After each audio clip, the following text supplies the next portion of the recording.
the gate of returning dust beneath a horizon brushed with pale dusk, where the last breath of daylight slips quietly across the earth, there rises a lone stone gate. It stands without walls, without road, without the company of any structure that might explain its purpose. Like a thought abandoned in mid-sentence, the gate rests on a field of muted sand, half swallowed by the slow, patient drift of time. It is said that this gate was carved not for the living, but for those who wandered beyond the line where memory fades into the tender hush of forgetting. Whispers tell us that the gate once shimmered in the moon's breath, its arch marked by symbols older than seasons, older than dust itself. Now, its surface crumbles softly, its edges worn into gentle curves by countless nights of wind, carrying the sighs of travelers who never returned. In this moment, as dusk thins into evening, the gate seems to glow faintly, though no torch burns nearby. A silver quietness gathers around it, as though the air itself remembers a ritual long abandoned. And we slowly approaching across the open plain feel the earth hush beneath our footsteps, as if to say that we too must tread lightly. For this is not a place meant for hurried hearts. The question drifts toward us like a forgotten feather.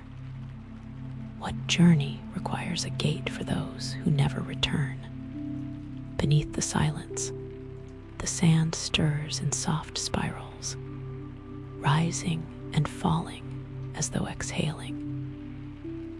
Some believe that the ground recognizes those who step close, awakening with a gentle shiver of memory. As we draw near, we notice the moonlit symbols coiled along the arch thin, wavering strokes carved with a tenderness that seems impossible for stone.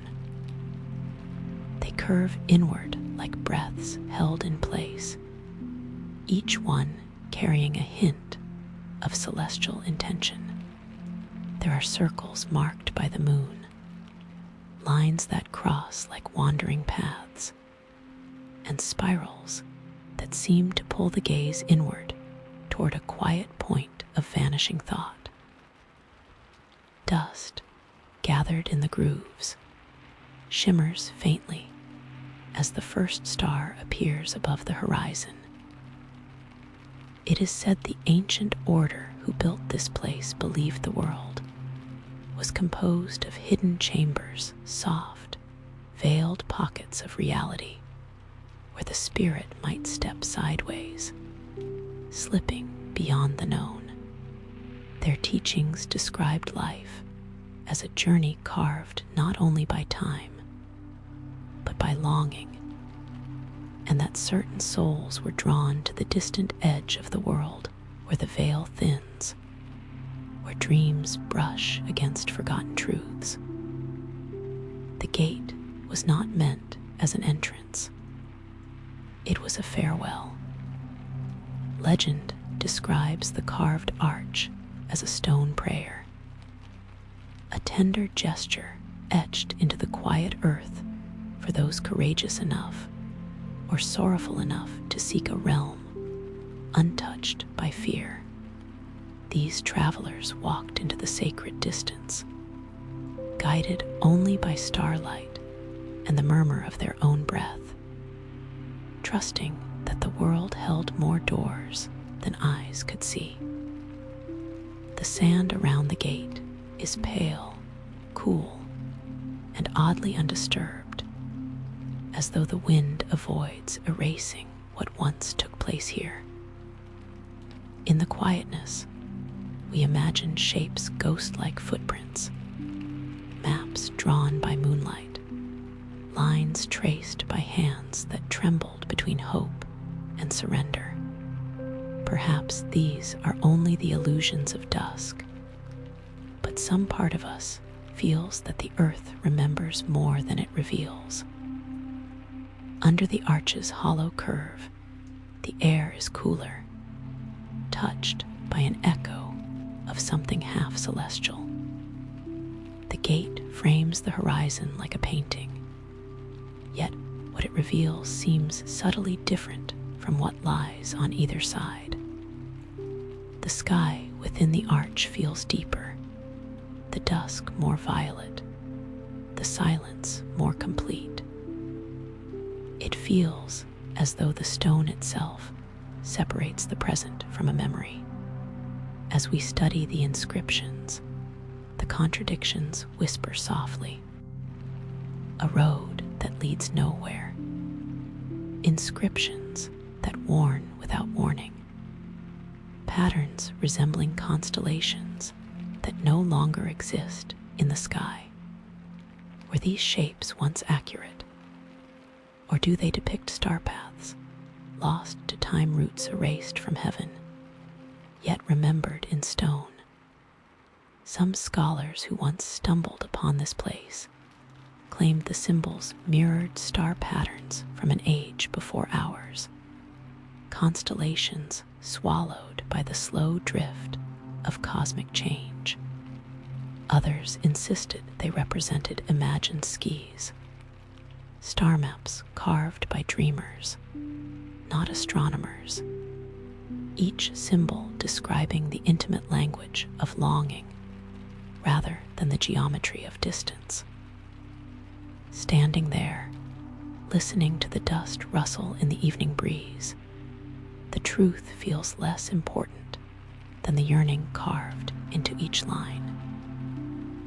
Each groove seems to hum faintly, a sound too soft to hear, but too present to deny. It is like the echo of breath caught in the curve of stone. Some believe the gate's builders sent travelers into the sacred, unknown not to seek answers, but to lighten the world of its burdens, sending away those whose hearts carried the weight of questions too deep for daylight. But there is another tale, whispered only in the quietest hours, that the gate was built not for the departing, but for those who remained, a monument to waiting, a prayer for return. Imagine the hands that carved it. Imagine the nights spent hoping for silhouettes on the horizon. Imagine the quiet ache that shapes a people who build a gate facing the empty distance. Every stroke of chisel may have been an act of longing. Every symbol a message sent into the silence. Every spiral a memory of someone who vanished into the starlit unknown. We step through the arch.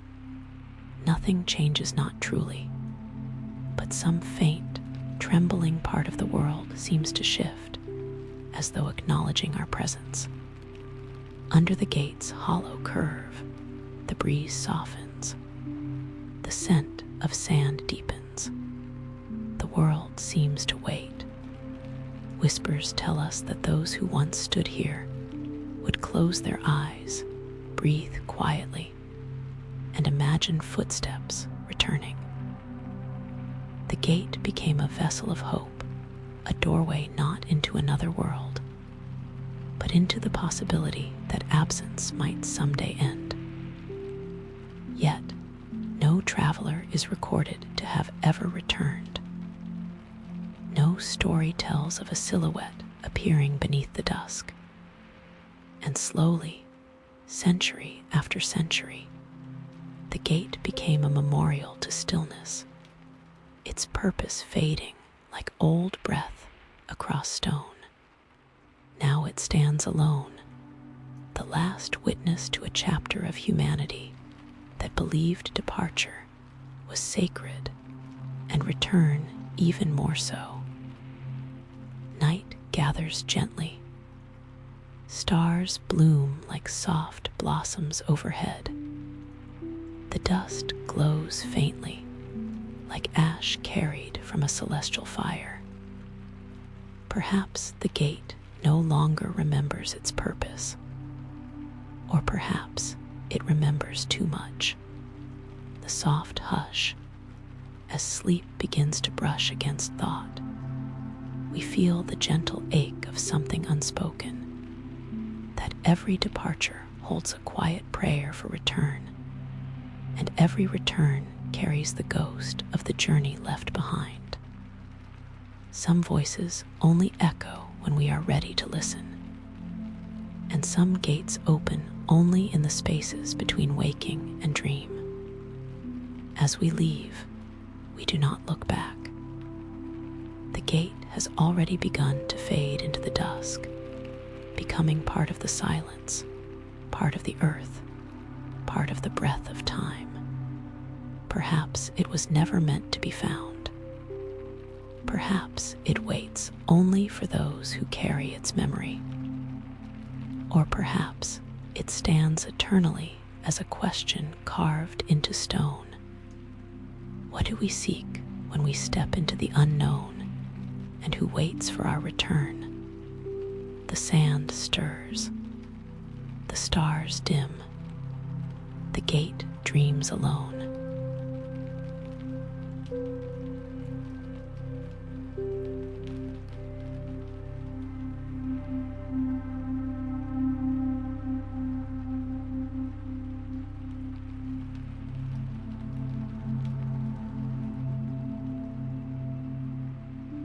The chamber of echoes lost to the moon beneath a silver blue sky, where moonlight drifts like the soft spill of forgotten water. There lies a cavern mouth veiled by drifting curtains of dust. It reveals itself only when the wind turns gentle, as though the earth chooses certain moments to remember what it once concealed. The opening is neither grand nor imposing. It is quiet, an unspoken invitation. Its edges bear the slight shimmer of moon-touched stone, as if the night itself has been polishing it for centuries. It is said that within this cavern rests a chamber where echoes once gathered soft traces of wandering pilgrims, their whispered breaths drawn downward through hollow corridors. Some believed the moon herself collected those voices, storing them in the cool stone so they would not be lost to the forgetting world. As we step toward the mouth, the air shifts. Dust coils in pale spirals, rising and settling as though stirred by invisible footsteps. Beneath the silence, something old stirs a faint coldness, brushing the skin like an exhale from a long-hidden place.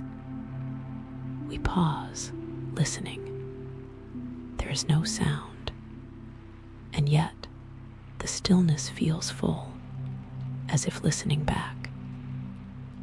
Whispers tell us the chamber is not merely a hollow in the earth, but a sanctuary shaped by intention. Those who carved it believed time folded here, that memories, predictions, and forgotten desires drifted freely, brushing against each other like shadows crossing in a dim corridor. Somewhere deep within, echoes sleep in the stone, echoes of voices, of footsteps, of dreams spoken aloud in fragile hope. We begin our descent. The first steps are gentle, the slope gradual. The air grows cooler, carrying the faint scent of ancient minerals, a smell like rain swallowed by caves long before our ancestors spoke their first questions. The light shifts from silver to muted gray, then to a deep deeper shade of blue. With each breath, we feel the hush growing heavier, settling around us like a soft cloak of mystery. Along the walls, faint circular carvings appear, spirals cut with delicate care. They resemble the ripples of water disturbed by a single drop patterns, expanding outward into silence. These circles repeat at intervals, curving along the descent as though guiding the way. Whispers tell us the circles once represented breaths, each carving a reminder of a life passing through this sacred place. The further we walk, the more the ripples overlap, forming a quiet language of stone. The trail feels less like a path and more like a memory folded into the earth. As we move deeper, the chamber grows cooler still. Our own footsteps take on a strange quality, soft, muffled, as though absorbed before they can settle into sound. Occasionally, we hear a faint echo, but it does not belong to us. It comes from somewhere behind or ahead, or within the walls themselves, impossible to place. It is said that in this chamber, echoes wander freely, detached from their origins.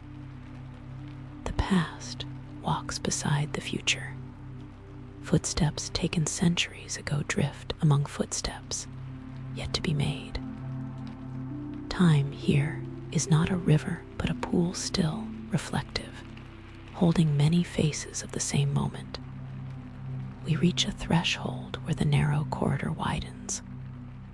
A soft glow rests ahead, faint and cold like moonlight captured underwater. The chamber of echoes. Its very shape feels intentional, an oval space, smooth and almost organic, as though shaped not by chisels, but by breath. The ceiling arches high, disappearing into darkness. Circular patterns adorn the floor, spirals atop spirals, etched into the stone with impossible precision. They stretch outward like silent songs. For a moment, we stand still, not wanting to disturb the fragile quiet. The air holds a chill that feels ceremonial, as if countless voices once lingered here in hope, in sorrow, in unanswered prayer. Then a sound, soft, fragile, like a footstep lightly pressing into sand. Yet we have not moved. It echoes faintly around the chamber, drifting along the walls before dissolving into a whisper. Another follows this one, resembling a breath exhaled slowly, a sigh from no one present. Whispers tell us that those who once entered heard echoes of footsteps not yet taken, and heard breaths not their own.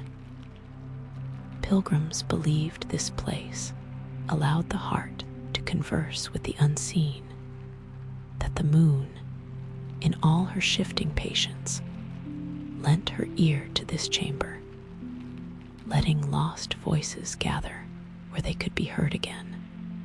Carvings on the walls depict moons in many phases, but none seem fixed. Under different angles of light, they appear to shift. A crescent becomes a full disk.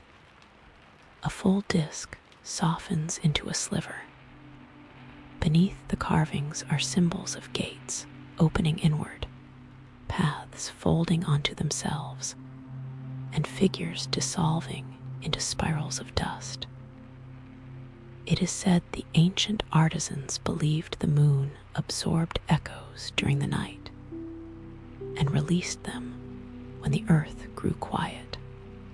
This chamber, they believed, was a place where moonlight gathered, where lunar memory sank into stone, slow step.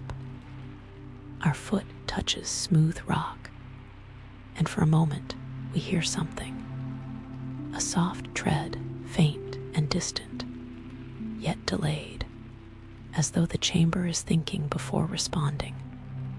Our own movements become a dialogue, each step a question answered by a footprint long vanished or not yet made.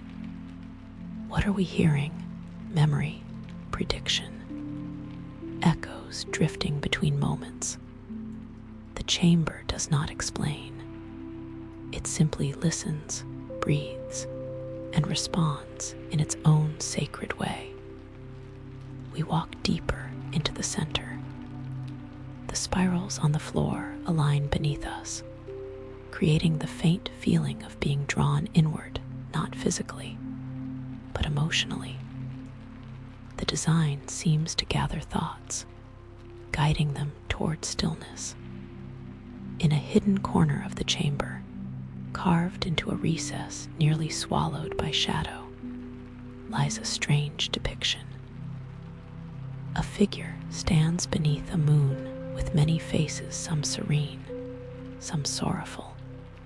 The figure's body dissolves into dust, while from the dust rise small circles of sound echoes returning to the moon. It is here that the pilgrims once knelt, resting their foreheads on the cool stone, whispering secrets too fragile for daylight. Some sought forgiveness.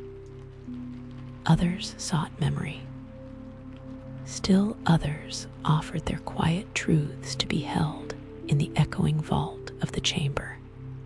Some believed that no voice was ever lost.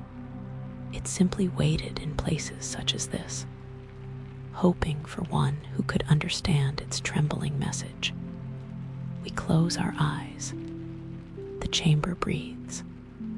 A faint breeze moves through the hollow space, though no opening can be seen.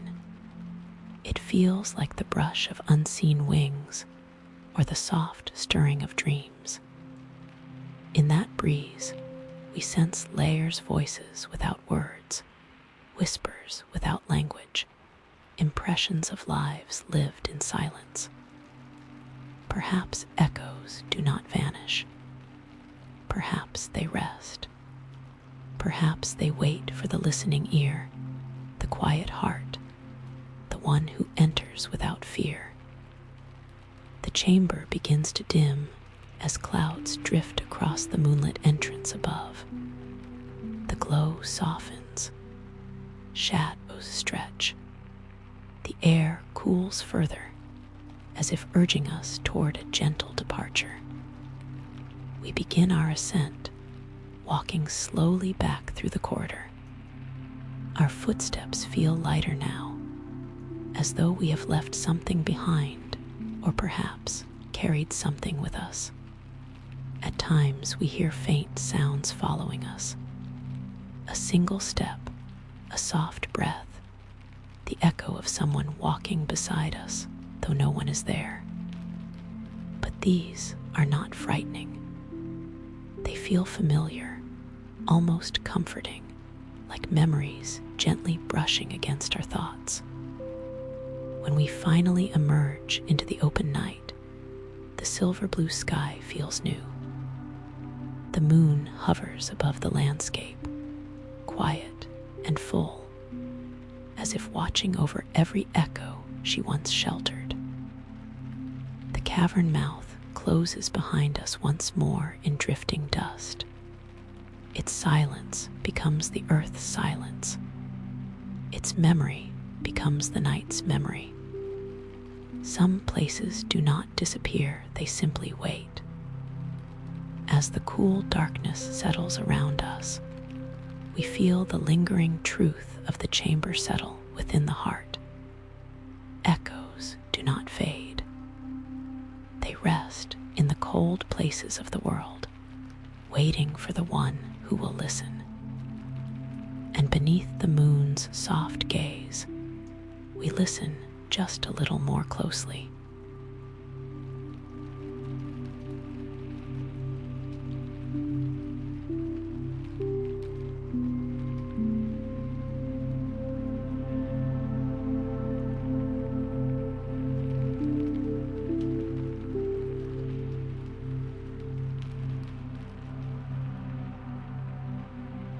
The map, drawn in starlit ash night, settles over the ancient plain with the quiet certainty of a blanket pulled gently over drifting thoughts. The day's warmth dissolves into a cool hush, and the world grows soft around the edges, as though every sound has been wrapped in wool. Above, the sky stretches wide and dark, a velvet canvas studded with thousands of trembling lights. Each star seems to breathe faintly, as if alive. At the center of this sleeping landscape, a small fire flickers inside a humble ring of stones. Its embers glow like the last heartbeat of the sun, pulsing gently in the dark. Around it, a scattered ring of families settle in for the night, wrapped in furs, their voices fading to murmurs and sighs. Yet, a cluster of children still lingers close to the flames, their faces glowing with a drowsy curiosity. They lean forward, pulled in by the warmth and by the soft presence of the elder who kneels beside the fire. The elder's hair glints silver in the firelight. Though it is not age that grants it color, it is the moonlight, settling lightly on strands worn thin by seasons of wind and wandering. Their hands, steady and gentle, reach for a charred stick resting among the stones.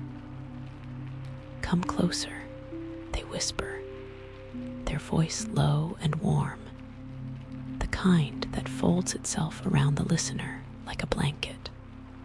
The sky tells its stories only to those who stay awake long enough to listen. The children shift nearer, knees pressing into the cool earth, breath misting in the night air. A hush falls, even over the wind. Above, the constellations shine clearly, not faint, as they will one day become under city lights, but sharp, bold, ancient. The Milky Way spills across the heavens like a long trail of crushed shells. The elder dips the stick into the bed of ashes, the remnants of a fire that once roared bright. The ash is soft and gray, fine as sifted powder. With slow, thoughtful strokes, they draw the first line. This, the elder says, tracing a gentle curve, is the path of the hunter. When he climbs the sky, we know the herds will return. The children watch the line appear, the ash shifting like pale smoke in the dim glow. A faint breeze moves through the encampment, carrying the scent of grass and distant rain. Another line is drawn, then another, forming a cluster of shapes that mirror the constellations gazing down from above. When the three fires rise, the elder continues, naming the stars that one day will be called Orion's belt. They point to the river we must follow when the world grows cold. Their voice melts into the night, each word drifting like a feather. The children lean in, their shadows trembling across the ash map. "Look," the elder says softly, lifting their hand toward the sky. Each star has its place. Each path has its meaning. The heavens are the first memory, the first map. The children tilt their chins upward, small faces glowing in both fire and starlight. They search the sky, finding the shapes the elder has spoken of: the hunter, the bird, the wandering spark that drifts across the heavens each season. Then they look back down, and the map in the ash mirrors the sky above. as though the earth itself is learning to remember. The elder's hand returns to the ash, drawing branching lines that reach outward like the roots of a tree. "These are the ways our ancestors walked," they murmur. "Paths hidden now, but known in the bones. When we follow the stars, we follow them." Somewhere on the plain, a solitary animal calls a long, mellow note that echoes gently across the grasslands. No one startles. The sound belongs to the night, to the world they inhabit with easy familiarity. The fire shifts, a soft pop sending amber sparks drifting upward. For a moment, the sparks resemble flickering stars, little mirrors of the sky rising to meet their vast counterparts. The elder smiles at the sight, eyes reflecting both firelight and starlight. The world above speaks. The world below remembers. A deeper quiet settles in the camp as the children fall still, wrapped in the shared reverence of the moment. The ash map glows faintly, each line catching the last amber light from the fire. Soon, the wind will move. It will tug gently at the ash, sweeping the lines into soft, shapeless dust. But the map's true purpose has already been fulfilled. The children have seen it, absorbed it, let it settle into memory. No parchment is needed. No stone tablet. No ink. Only fire. Only stars. Only the soft, patient teaching passed from one night to the next. Above, a meteor streaks quietly across the sky, a single silver thread drawn swiftly through darkness. One of the children inhales softly in wonder. The elder nods as though expecting it. "Even the sky dreams," they whisper, "and tonight it shares its dreams with us." The fire dims, the ash cools, the stars continue their slow turning across the heavens. And on this quiet night, humanity takes another small step toward understanding its place in the vastness, guided not by force or conquest, but by wonder. A map drawn in ash, a story written in starlight, a beginning whispered in the dark.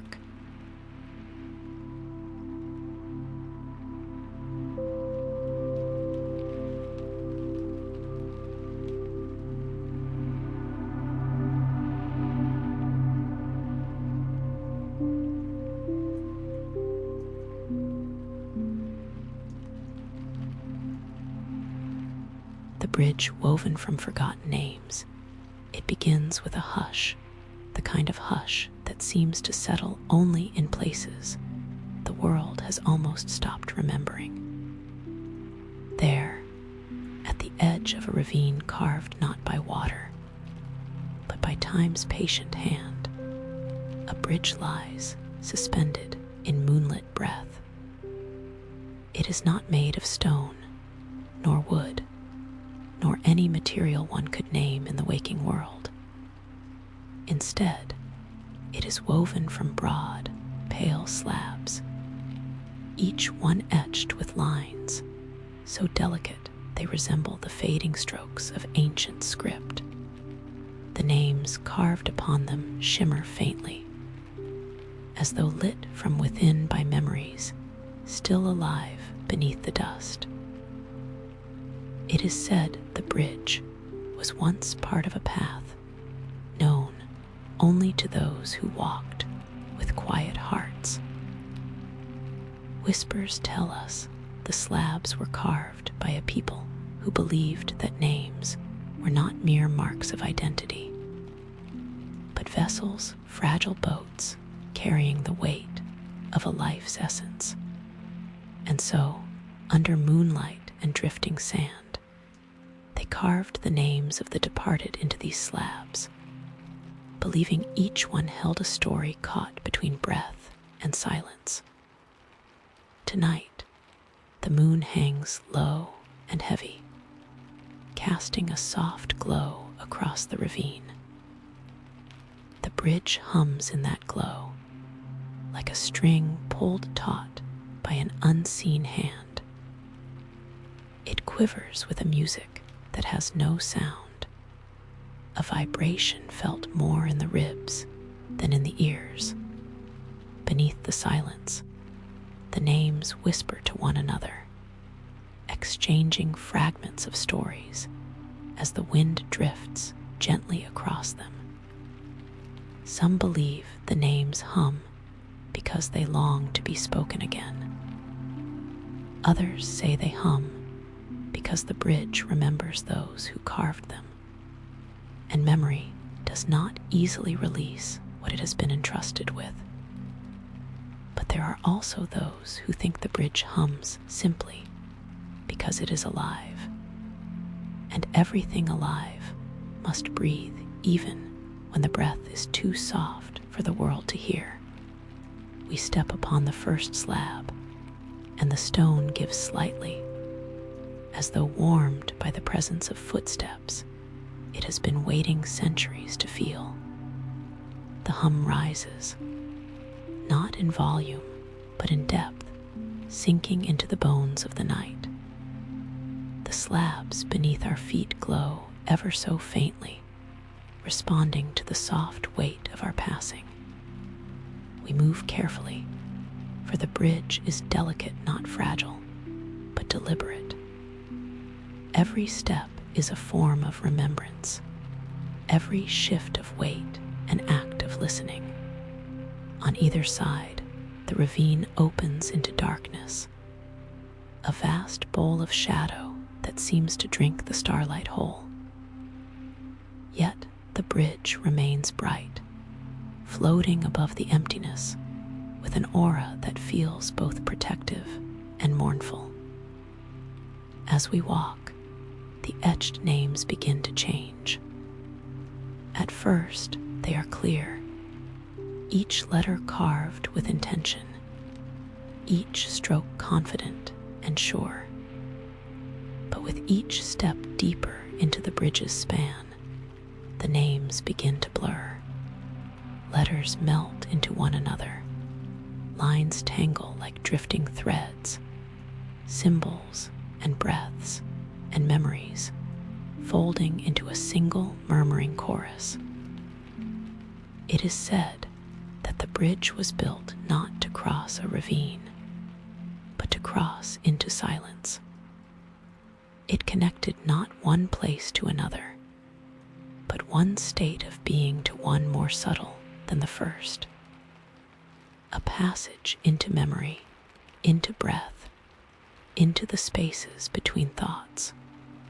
Whispers tell us the people who carved the names believed that names were not lost. When forgotten, they simply slipped into quieter realms, waiting for moonlight and stillness to call them forth again. And so, this bridge became their shrine, their archive, their dream. The slabs begin to tremble beneath our steps, not with danger, but with recognition. Perhaps they feel the pulse of someone new walking their length. Perhaps they awaken slightly each time someone dares to listen. We pause at the center, where the moon's light falls like a soft veil, draping the bridge in silver that glows along the carved letters. The hum deepens, swirling around us like wind through hollow reeds. And then, beneath the layers of whispering names, a quieter sound rises, one almost too faint to notice. A breath, or perhaps a sigh, or perhaps simply the echo of someone once remembered.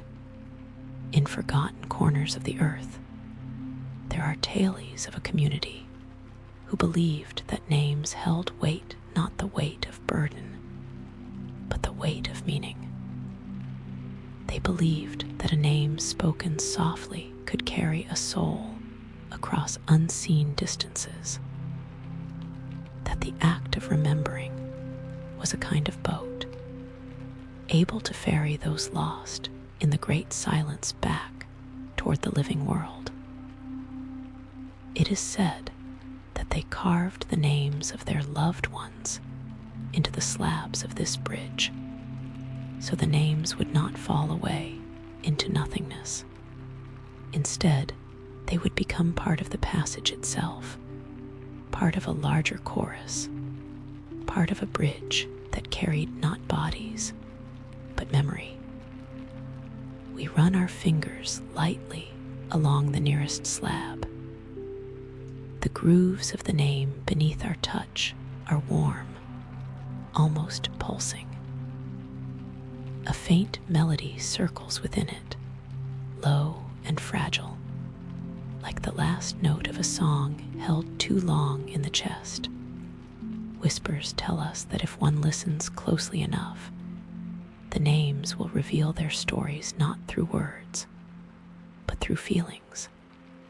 The sensation of a hand once held, a journey once taken, a promise once whispered beneath starlit skies.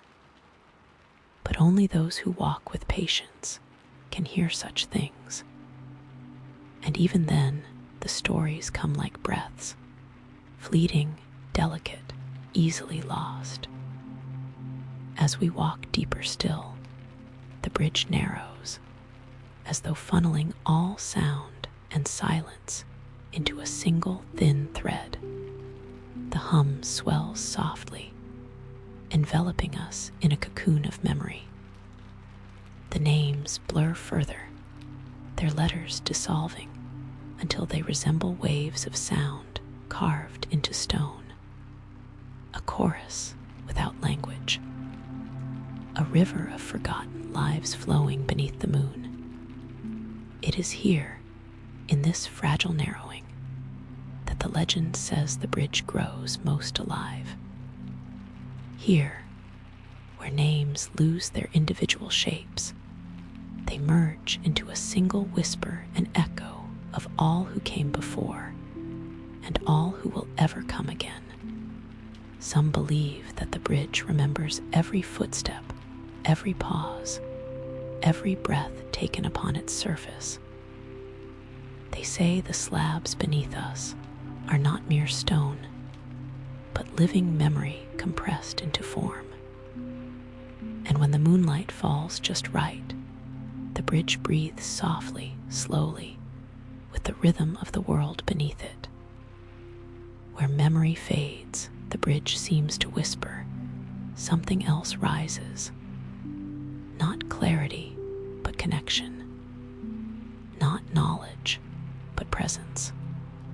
We reach the far side, though it feels less like arriving somewhere and more like drifting into a deeper quiet. The ground here is covered in dust, spiraling gently around the base of the bridge. Tiny, swirling patterns resemble forgotten scripts, as though the dust itself attempts to write what the wind has erased. We stand in the hush and look back. The bridge glows faintly, a thread of silver woven across darkness. The names shimmer like distant stars beneath water, each one a memory suspended in eternity. The hum continues, softer now, fading into the breath of the night.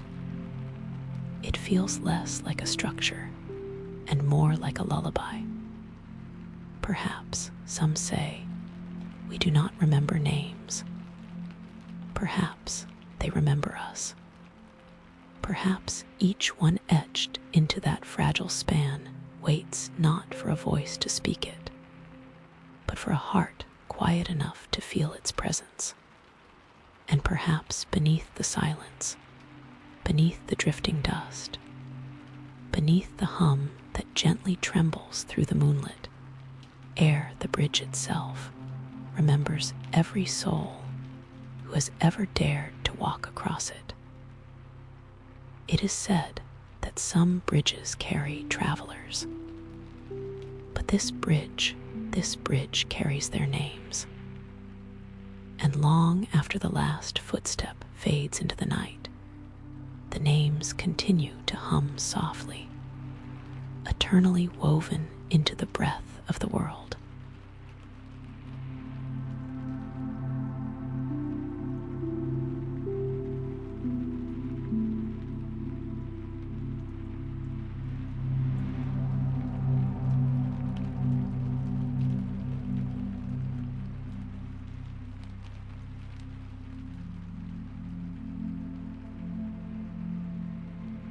The valley where shadows traveled alone, it begins with a dusk so soft it feels almost fragile, as though twilight itself is unsure whether to stay or slip quietly into night. In this muted glow, a valley opens before us, a vast cradle of stone and stillness, where the sun hangs low on the horizon, stretched thin like a final lingering breath. Here, shadows lengthen not because the light fades, but because the valley remembers. It remembers every traveler who once crossed its silent floor, every footstep, every hesitation, every whispered wish carried into the wind. And so, the shadows in this place do not behave as they do elsewhere. It is said that in this valley, shadows possess their own quiet desires. Whispers tell us that they detach gently from those who cast them, drifting a few steps ahead, as though following old paths carved into the memory of the earth. Beneath the silence, they glide across the stone-thin, elongated ribbons of darkness, with movements so soft they seem woven from breath. We take our first steps into the valley. The air is cool, carrying a faint mineral scent, like rocks dreaming in the sun's last warmth. The ground beneath us is smooth, shaped by centuries of wind sliding across its surface. Our shadow stretches before you, and then it lingers, not in the usual way, not as a flat imprint clinging to our heels. It pauses, hesitating, as though listening. And then it drifts forward, gliding a few paces ahead in a slow, deliberate motion. The valley grows quiet around us, the kind of quiet that feels ceremonial, as though the very air is holding its breath. Our shadow, lengthened by the low sun, moves with a calm we have never known, sliding toward an arrangement of stones up ahead, cairns set in a moonlike pattern, each one pale and rounded like the worn bones of giants. It circles them once, like a memory rediscovering its place, before coming to rest at their center.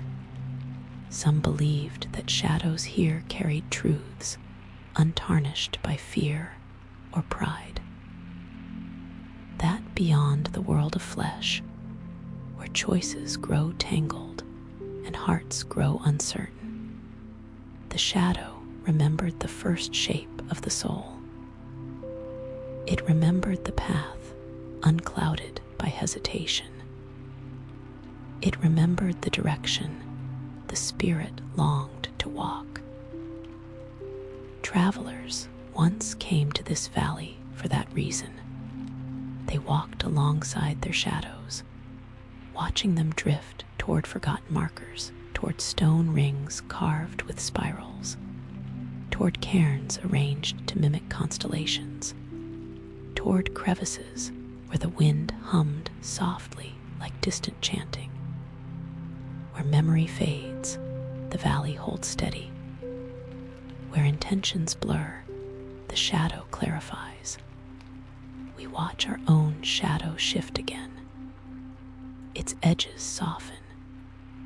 Its form stretches, contracting and lengthening with movements more fluid than our own. It glides across a smooth patch of stone that gleams like polished obsidian. There, etched faintly into the surface, are lines resembling flowing script, ancient pathways carved to guide those who sought truth. Our shadow pauses before them, as though reading. Some claimed the valley was a testing ground of the spirit, not a place of challenge, but of reflection. Those who entered were invited, not forced, to witness what their shadow knew. And shadows, they said, were honest in ways the body was not. They revealed longings still unspoken, regrets still tender, hopes still trembling like small birds in the chest. A traveler might come seeking answers, only to find their shadow drifting toward the place they had feared to acknowledge. Another might seek to flee the past, only to find their shadow lingering near the cairn where their first vow had quietly dimmed. Whispers tell us that some shadows did not return, not because they were lost, but because they chose to wander carrying messages for those not yet ready to hear them. In moonlit hours, travelers walking the valley would see faint ribbons of darkness moving gently along the stones, shadows untethered from any living form, tracing circles, spirals, or paths shaped like half-forgotten prayers. We continue deeper into the valley, each step dissolving a little more of the world behind us. The walls rise on either side, steep and smooth, like great dusty waves frozen in time. The sky narrows above, turning a deeper shade of blue, brushed with the first threads of night. Our shadow leads us forward. It drifts toward a narrow fissure in the valley floor, where a soft glow emanates not from light, but from memory. In the crack lie small stones arranged in a perfect spiral, each one reflecting the faintest shimmer of dusk. Our shadow settles above them, stretching long and still.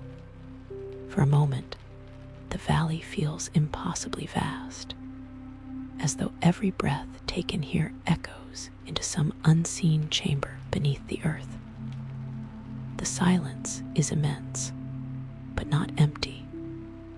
It carries the weight of countless stories, those spoken aloud, and those spoken only in the quiet language of shadows. We kneel near the spiral, watching the last rays of sun slide across its surface. The stones warm under the fading light, and our shadow softens at their center. It looks almost peaceful, almost content. It is said this spiral marks the place where the first shadow learned to walk without its keeper. A legend, perhaps, or perhaps a memory older than speech. The earliest travelers believed the valley had once been touched by celestial wanderers, entities without form, who moved first as shadow before shaping worlds. The valley, they thought, was one of the places where such beings brushed the earth, leaving behind the gentle ability for shadows to remember more deeply than we do. We rise slowly.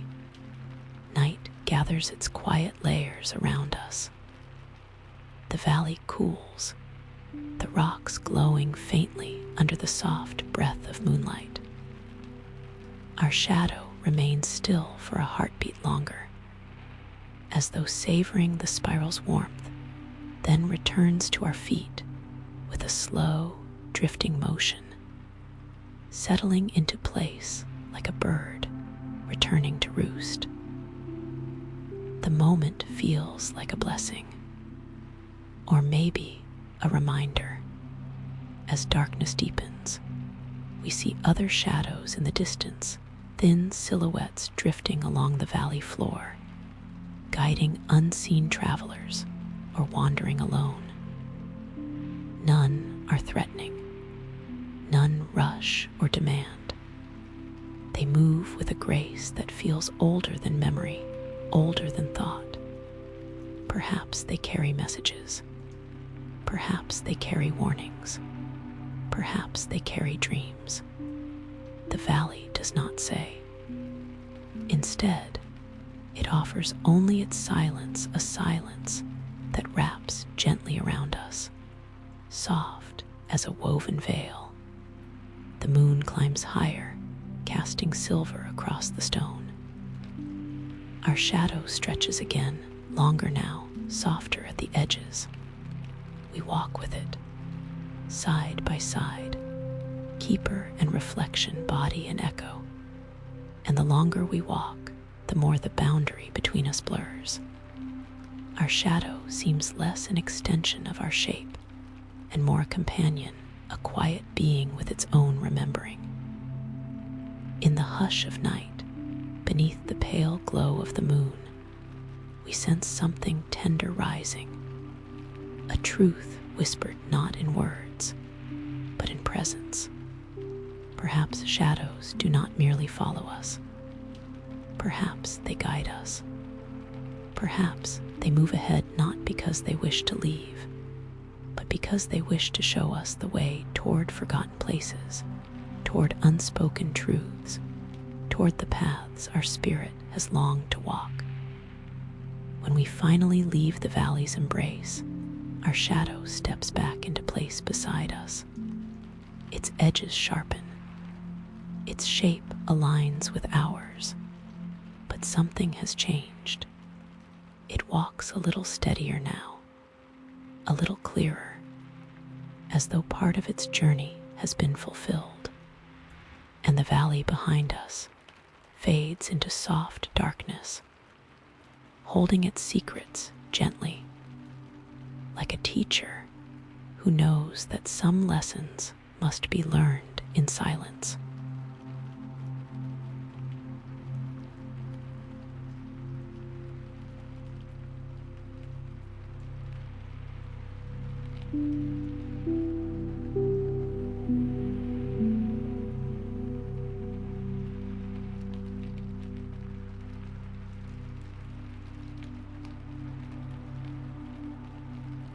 The veins of stone and light night drifted against the cliffs like a slow-moving tide, thick with the scent of mineral dust and ancient wind. The caravan's torches flickered restlessly, casting uncertain halos along the jagged walls as the travelers reached the threshold of the labyrinth, the place where the earth seemed to inhale and exhale on its own, as though the mountains possessed lungs of stone. For countless generations, people had whispered about this place. They believed it stood halfway between the waking world and the dreaming one, a realm where the mountains themselves remembered things long forgotten by human tongues. Some said the passages had once been carved by hands that were not entirely human. Others claimed the patterns inside were not carvings at all, but the fossilized remnants of something older, something alive. As the group stepped forward, silence fell like dust. Even the wind, which had been moaning through the peaks all day, seemed to pause and listen. The guide, a soft-voiced elder who had walked these paths since before most of the travelers were born, lowered his torch. "Breathe slowly," he whispered. "She does not like hurried hearts." The travelers exchanged uneasy glances. They did not ask who she was. The mountain, perhaps, or something dwelling within. In this region, it was impolite to ask. They entered. The narrow mouth of the labyrinth swallowed them into cool darkness. Inside, a faint glimmer pulsed along the inner wall's veins of mineral glass, running in curving lines, catching the torchlight and bending it until it shimmered like living fire. It was as though starlight had seeped into the stone and become trapped there for centuries, waiting for someone to pass by and awaken it. No one spoke. The place demanded reverence. The walls rose in graceful arcs, almost cathedral-like, and the air thrummed with a quiet resonance. Footsteps echoed with strange harmonics, as if each sound entered the stone, traveled deep within it, and returned softened, contemplative, transformed. One of the travelers, young, curious, unburdened by superstition, lifted his hand to trace one of the glowing veins. But the elder caught his wrist gently. "No touching," the elder murmured. "Nothing here is asleep." The young man withdrew his hand, suddenly aware of how loud his heartbeat sounded in the hush. As they advanced, the passages widened, then narrowed again, twisting like the branching roots of a giant tree. But unlike roots, these paths felt deliberate, almost architectural, as though some ancient intelligence had designed each curve and junction with intention. Sometimes, the group walked through chambers large enough to hold 100 people, each dome shimmering with mineral constellations. Other times, they squeezed through slender corridors where the walls brushed their shoulders like cold hands. Every few steps, the elder would pause, close his eyes, and listen not to the distant echoes of movement, but to the subtle shifting of the mountain's breath, the low groan of deep stone rearranging itself. The labyrinth was alive in its own slow, geological way. The elder could sense its mood the way others might sense the shifting of the wind before a storm. After nearly an hour, they reached the chamber of mirrors. No water lay here, no polished metal, no reflective glass, but the rock itself shimmered with an inner glow so clear and fluid that it seemed to ripple when illuminated by torchlight. The walls displayed ghostly reflections, blurred at the edges, as though the images belonged not to the travelers' present bodies, but to distant echoes of themselves, fragments of who they had been or might become. One woman stepped closer, her face startlingly tender in the pale reflection. "It's showing me younger," she whispered, "but not as I was, she hesitated, as I wished I could have been." The elder nodded. "The stone knows longing." Another traveler saw nothing at all in his reflection, only empty space where he should have been. His hands trembled. "Why am I not there?" he asked. "Because some people do not know themselves," the elder replied gently. "Not yet." The traveler lowered his gaze. shaken in a quiet, private way that no one commented on. They moved deeper still. Air grew cooler, almost metallic, and the veins of light brightened until they resembled strands of molten gold embedded in the stone. The walls hummed faintly, like strings plucked by invisible hands. "What causes that sound?" someone whispered. The elder rested his palm near one of the glowing veins close, but not touching. "These veins are the mountain's memory," he said. "When the world was young, the earth was not silent." She spoke in light and trembling. "What remains here is the echo of that first language." The travelers listened closely. Beneath the hum, there were subtle shifting tones, deep and resonant, then soft and high, like distant bells. Some tones vibrated in their bones. Others brushed against their thoughts like passing shadows. It was not music exactly, but something older than melody, older than speech. A grammar of stone. They pressed on until the labyrinth opened into a vast, circular hall. At its center rose a single towering pillar of translucent rock, smooth, spiraling, and glowing from within.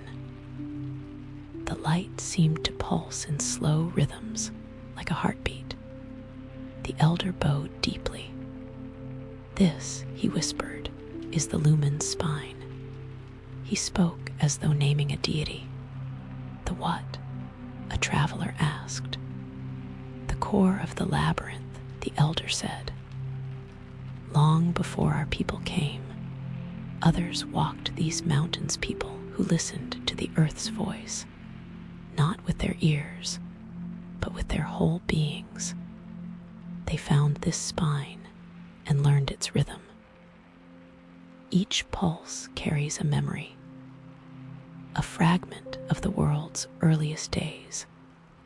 A few travelers stepped closer, mesmerized.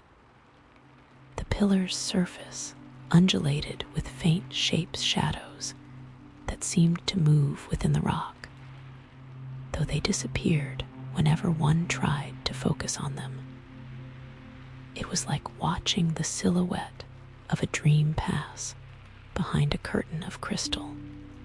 One traveler, a quiet scholar who had joined the expedition to escape the noise of modern life, felt tears rise without understanding why.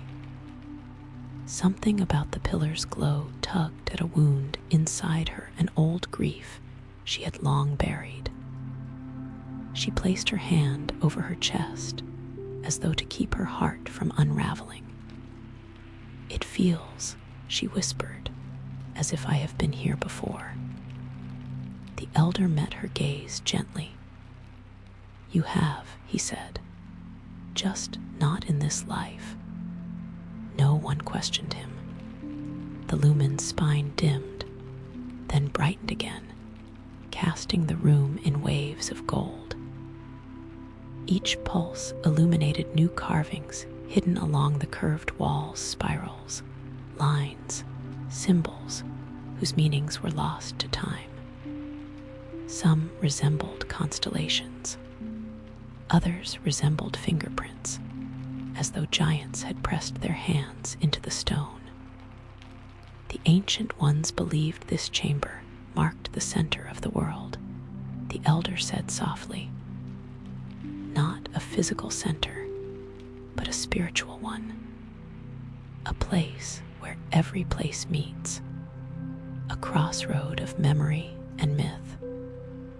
The travelers stood in silence, absorbing the weight of the moment. Then the elder stepped close to the spine, lowered his torch, and whispered a phrase in a language older than the region's current tongue. The stone reacted instantly, its light flaring. Then then settling into a deep, steady radiance. A low vibration spread across the hall, entering the travelers' bodies. For a moment, each person felt suspended, weightless, as if the labyrinth had opened a space inside them, one large enough to hold both the cracks and the wholeness of who they were. When the light softened again, the elder turned toward them. His face was serene. "Now," he said, "the mountain knows your names." There was no fear in his voice, only respect. He gestured toward a narrow opening behind the spine, a path carved in a shape almost like a wave frozen in stone. "That way," he said, "leads to where the mountain speaks clearly, and where travelers learn what they came here to find, even if they do not yet know what that is." The group followed. As they disappeared into the glowing passage, the echoes of the labyrinth rose behind them, soft, ancient, and patient. The stone hummed, as though satisfied, as though another chapter in its long, slow memory had just turned. Far above them, the night continued its quiet watch over the mountains. The wind returned, brushing lightly against the cliffs. Unaware, or perhaps entirely aware, of the sacred journey unfolding deep within the veins of stone and light.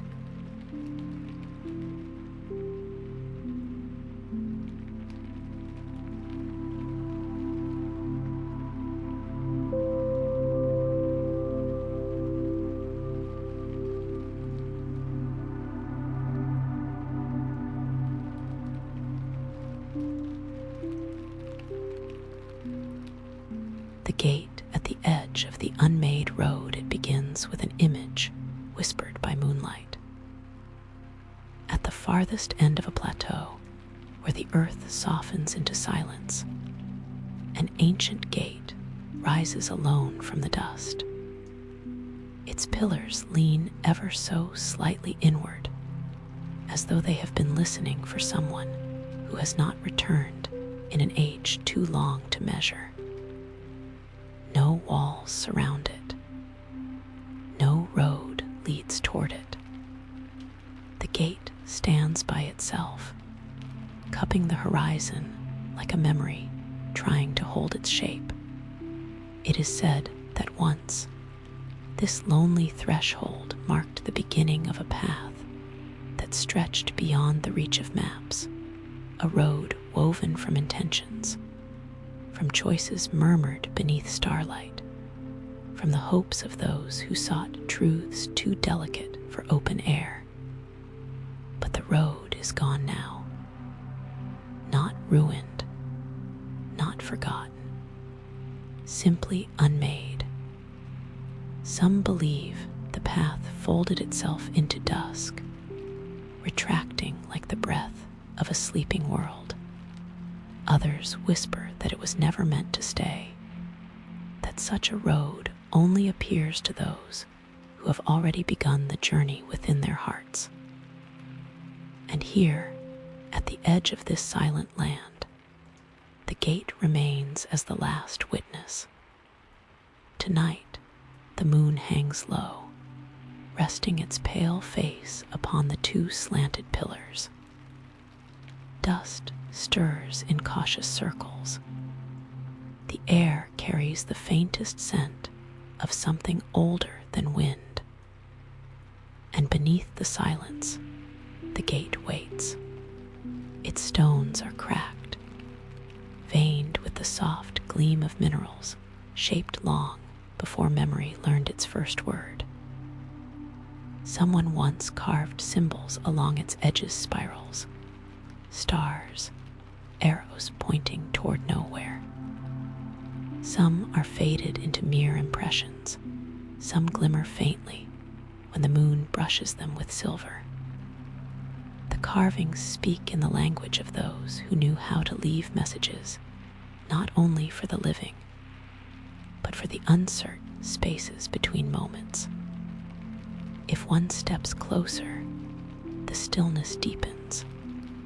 The world around the gate feels thinner, like parchment rubbed soft by centuries of touch. Not dangerous, not empty, simply expectant. Whispers tell us that when the road still existed, travelers would stand before this gate for hours, listening to their own breath, waiting for their shadow to steady. The threshold was said to reveal not the path before them, but the path within them. Only when the two aligned could the journey begin. Tonight, the landscape holds no such clarity. Stones lie scattered on either side, broken offerings, shaped like moons. Fragments of vessels once filled with fragrant ash. Bits of clay tablets whose inscriptions have melted into unreadable ripples. They rest where time placed them, half buried in dust, as though left behind by hands that no longer return. Far beyond, the horizon dissolves into a soft darkness where the road once stretched. A great emptiness expands in every direction, but it does not feel cold. It feels like the pause after a held breath, a quiet space untouched by footprints. Perhaps this is what remains when a road chooses to vanish. Perhaps footsteps can fade just as memories do, leaving only the faint suggestion of where they once fell. Where memory fades, the gate stands as a final hinge between what once was and what might still be. If you stand long enough, the air changes. A thin shimmer gathers just beyond the threshold, nearly invisible, like heat rising from ancient stone. It quivers, faint as a heartbeat in deep sleep. Some say this shimmer is the residue of all who once passed their intentions, woven into the very air. Others believe it is the road itself, sleeping, waiting for a traveler brave enough to awaken it. But the gate offers no instructions, no invitation. It simply stands. Imagine approaching it, step by slow step, feet brushing dust that carries the memory of ages. The ground softens beneath the shadows. Each breath feels like it has traveled far before reaching your lips.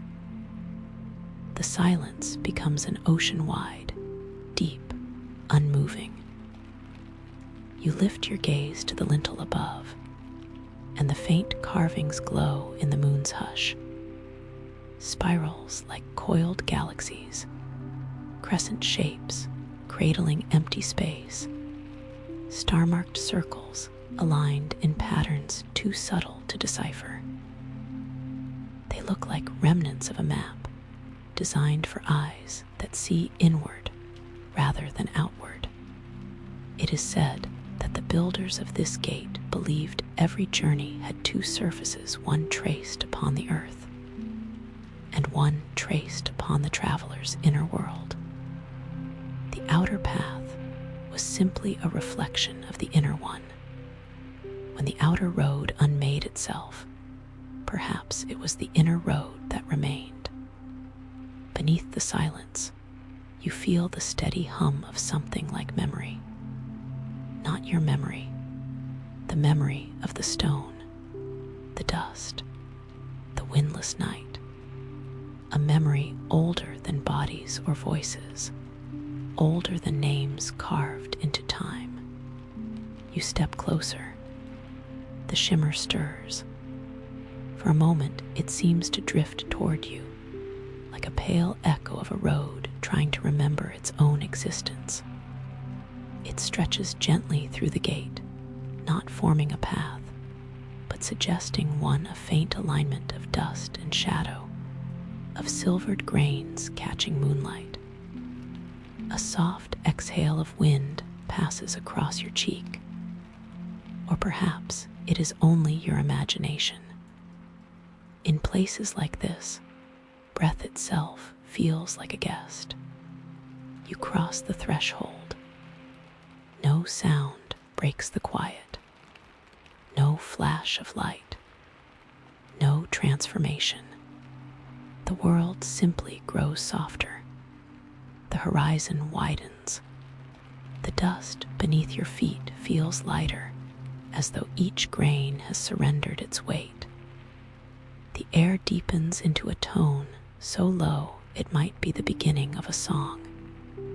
And then the shimmer fades. The suggestion of a road dissolves like mist. The dust settles. The world returns to stillness. Nothing has changed. Yet everything feels different. Some say that the moment a traveler steps through the gate, the road does not reappear around them, it reappears within them. The journey begins not by seeing the path, but by becoming ready to walk without it. And so, the gate offers no dramatic revelations. It asks only for quiet understanding. Perhaps this is why the road unmade itself, not out of neglect, but out of kindness. Some paths are too delicate to survive the weight of countless footsteps. Some truths are too subtle to endure the noise of certainty. Some journeys can only be taken with closed eyes and open breath. Marked by the moon, the gate leans gently, as though bowing in respect to the travelers who once crossed. Its pillars hold the night like cupped hands, catching shards of starlight that drift quietly between them.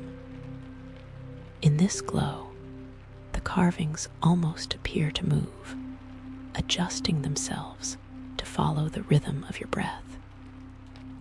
You stand for a long while, letting the silence cradle you. The landscape stretches endlessly, empty yet full of something unnamed.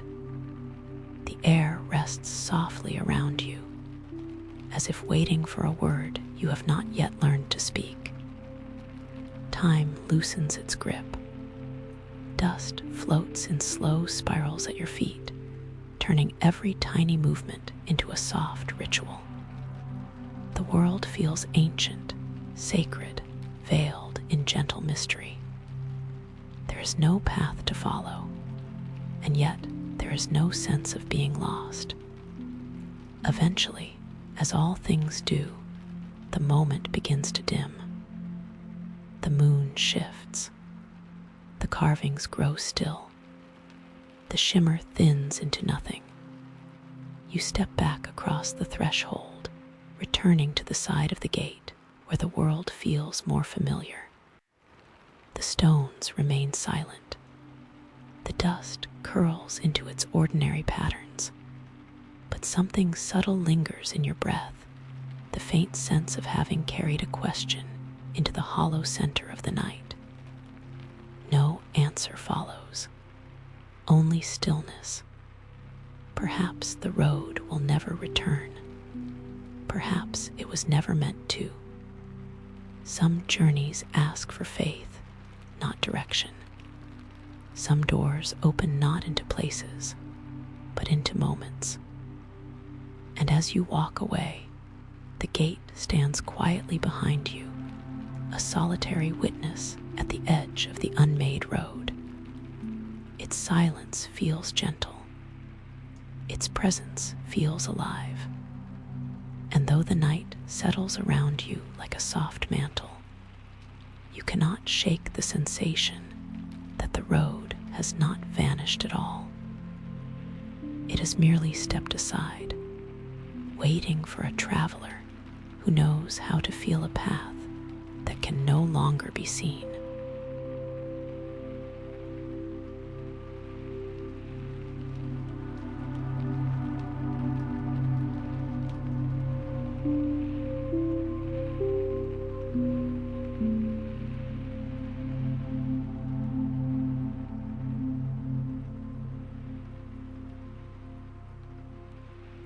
The tablets buried beneath the breath of dust. It begins with the quietest motion in the world, a single grain of sand sliding down the slope of a dune. In the hush of a pale dawn, the desert inhales slowly, and a soft wind stirs across its sleeping ridges. From a distance, the dunes appear unbroken, their curves smooth as the backs of ancient creatures resting beneath the earth. But as the sunlight rises, a subtle shimmer reveals something half buried in the breath of dust. The faint edge of a carved stone tablet, lying where the desert has both concealed and protected it. It is said that these tablets once belonged to people who believed that dust was not a nuisance nor a veil, but a recorder, a quiet archivist of all things touched by sky and time. To them, dust carried memory. Dust held stories. Dust whispered in languages only the patient could understand. And so they carved their teachings into stone, not to preserve them forever, but to give them something to return to. Now, long after those hands have vanished, the tablets remain where the desert placed them, half buried, half revealed, swaying gently beneath the soft exhale of wind. The first rays of morning reveal shapes etched into the exposed surface arcs like waning moons, spirals resembling rivers that once carved their way across forgotten valleys, symbols of gates, stars, and departing spirits. They are worn, softened by centuries of drifting sand. They look almost like memories trying not to fade, holding onto their forms with quiet dignity. As the wind shifts, grains of sand dance lightly across the stone, revealing a little more, then hiding it again. The desert speaks through these motions, a whispering language of appearance and disappearance, of offering and withholding, of truths too delicate to remain still. Walking closer, you notice that the tablets are not alone. Several lie scattered in a gentle crescent, as though placed deliberately long ago. Some rest nearly invisible beneath the dunes, their edges rising like the backs of burrowing creatures. Others lie cracked in half, their inscriptions dissolving into pale lines. None of them seem abandoned. Instead, they seem to be sleeping.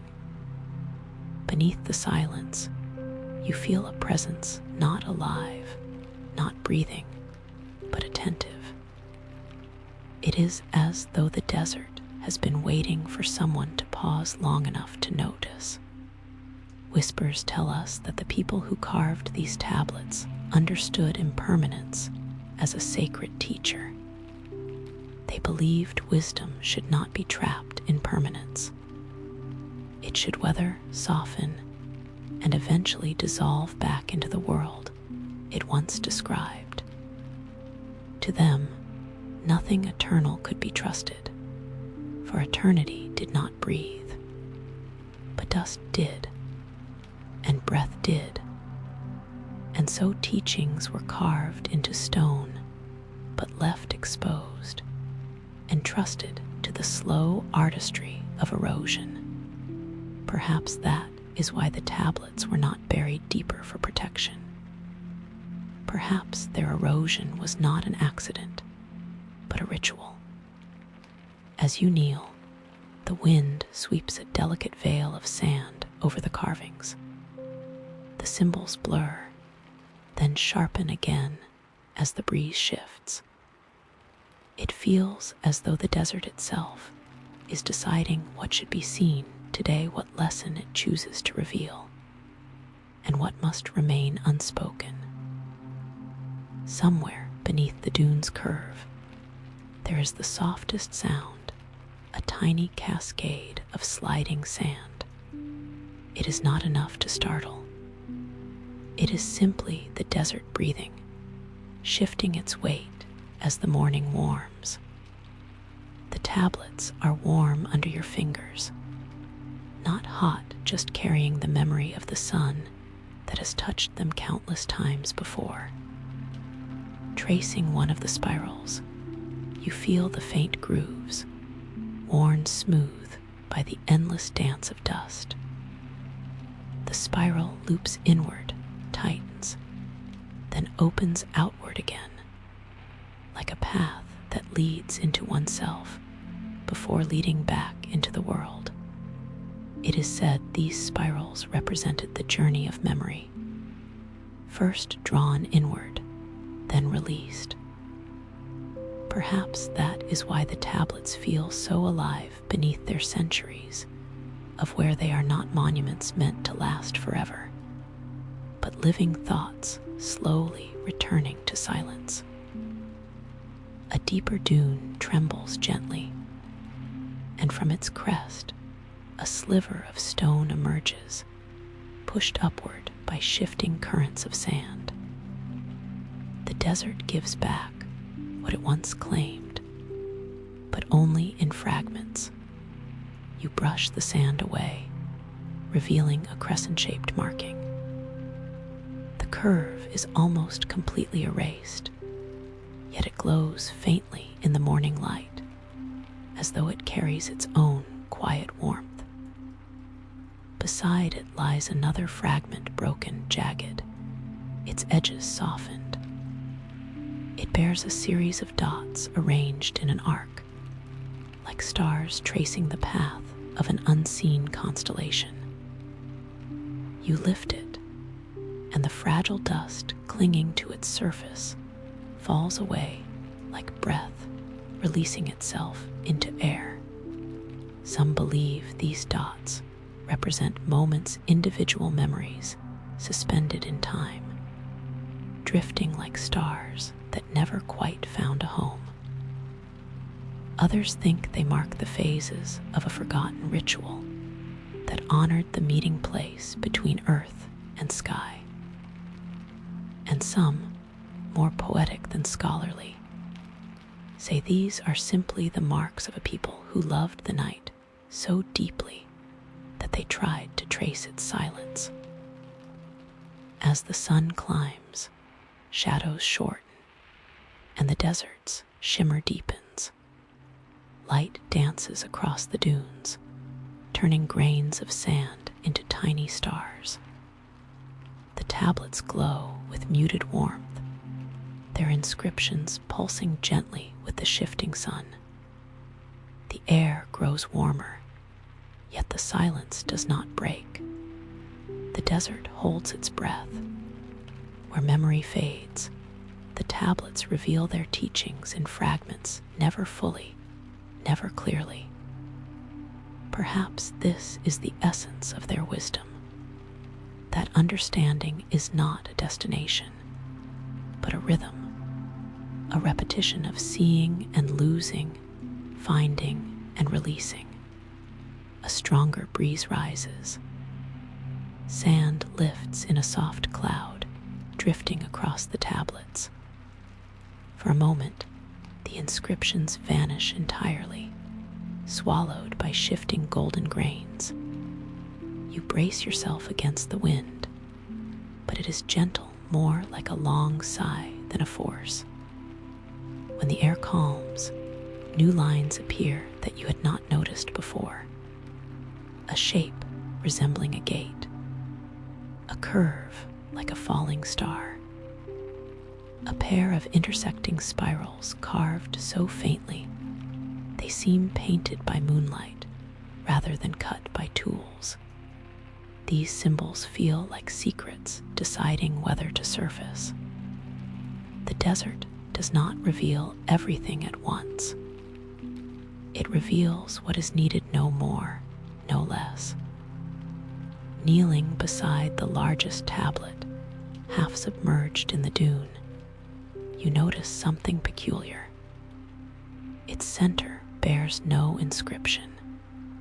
Instead, it is smooth, polished by centuries of drifting sand, its surface almost reflective.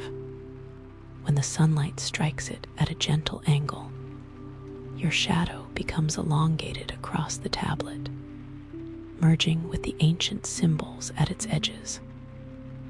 For a heartbeat, it seems as though your presence completes the pattern. Perhaps, as some legends claim, the tablets were meant to be read not with eyes, but with presence. Dust shifts across your hands. Warmth pulses faintly from the stone. The desert hums, a low vibration felt more in the breath than in the ears. Somewhere deep within, a strange tenderness rises, the feeling that these tablets remember more than we do, that they have been waiting for someone to witness their soft fading, to walk beside their slow return to silence.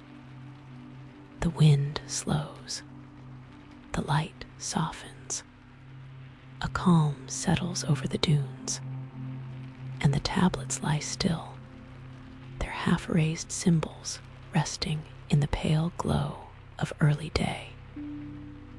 Perhaps wisdom is not meant to endure unchanged. Perhaps it is meant to return, grain by grain, to the dust from which all stories begin. The desert exhales. The tablets sink a little deeper into the dune, as though preparing for another long sleep. And you rise, carrying their gentle teachings not as words, but as a feeling, something warm and unspoken, something that drifts softly through the quiet rooms of the heart. In the end, perhaps these teachings were never meant to be preserved. Perhaps they were meant to fade slowly, beautifully, becoming part of the world they once tried to describe. Perhaps the tablets were not forgotten. Perhaps they were simply allowed to return to silence.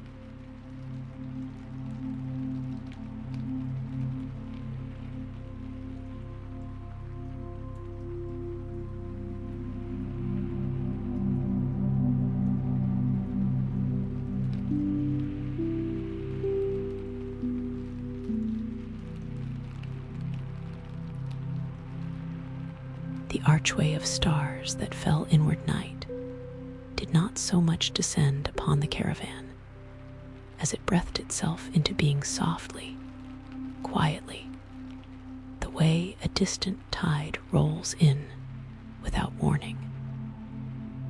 The desert, which only hours earlier had seemed endless and sun-stricken, now stretched beneath a sky so deeply black it felt like velvet pulled taut across the vault of the heavens. Stars hung above like lanterns left behind by forgotten wanderers. There were so many that the travelers felt as though they were passing beneath an ocean of light rather than a sky. And it was into this quiet sea of silver pinpricks that the guide led them, speaking softly of a threshold known only in burned fragments of scrolls and the murmured songs of desert mystics, the archway of stars that fell inward. As they walked, Their footsteps made almost no sound. The sand grew finer, softer, as though sifted by centuries of patient winds.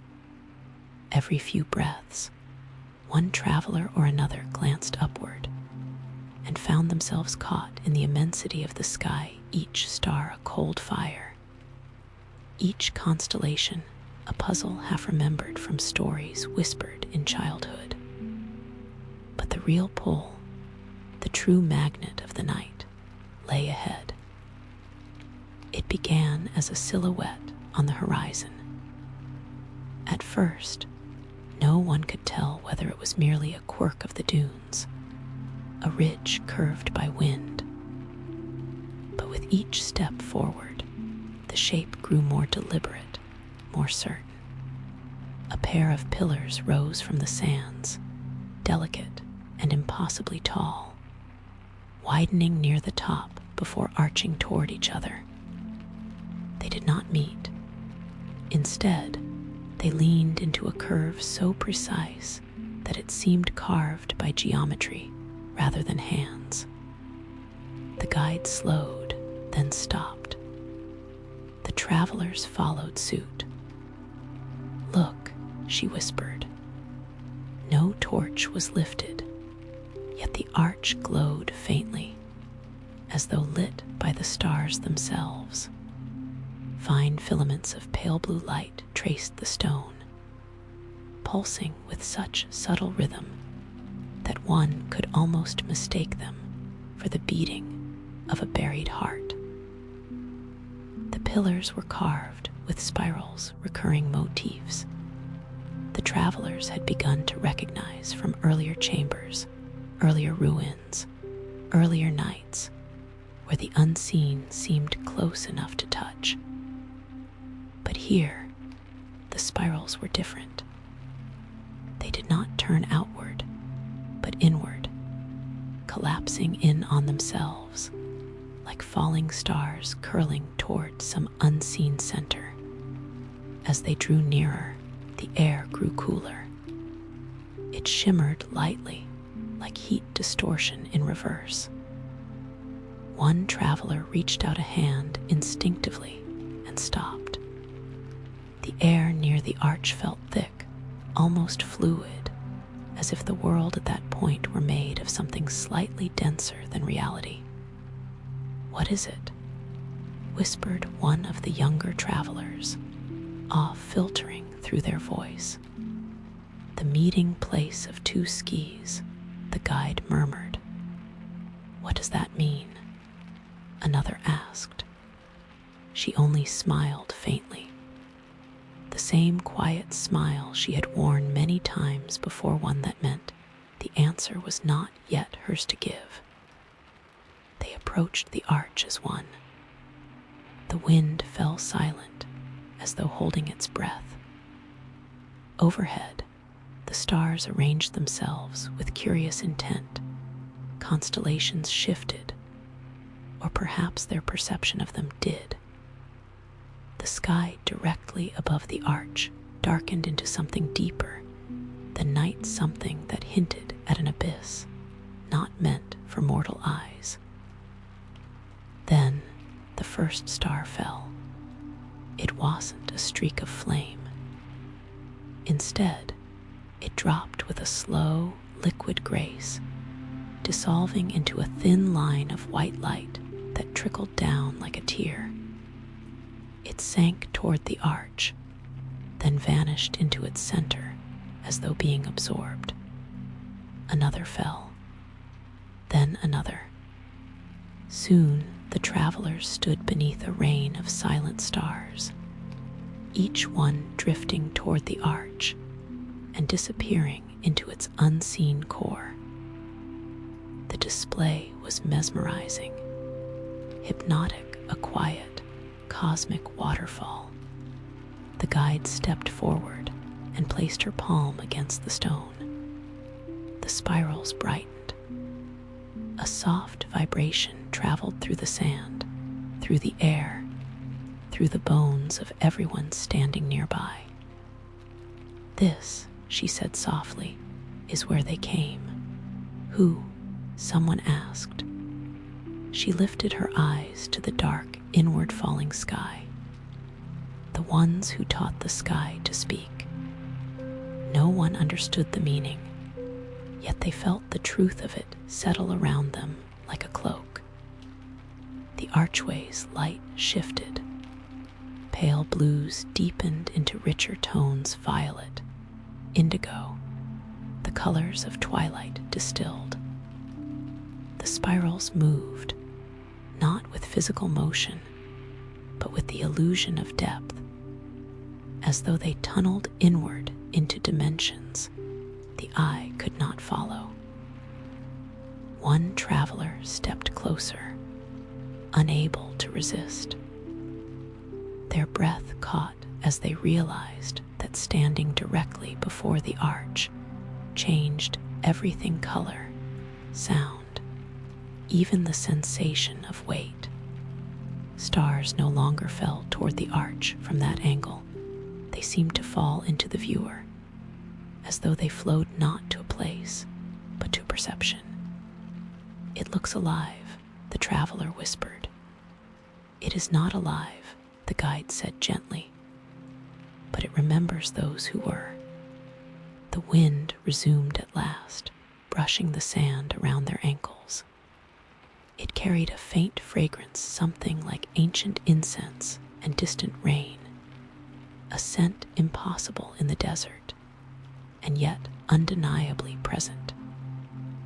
The air hummed softly, a cosmic lullaby. Then the guide tilted her head slightly, listening to something no one else could hear. "It is asking," she whispered. "For what?" Another traveler asked, stepping forward. "For a name." A stillness passed over the group. They did not understand. They could not. Yet, in the presence of the arch, confusion did not matter. "It wants to know who walks beneath it," the guide continued. "Every traveler who steps through must offer truth, something deeper than a word." The archway brightened again, spirals deepening, stars accelerating in their slow descent. One by one, the travelers approached the threshold.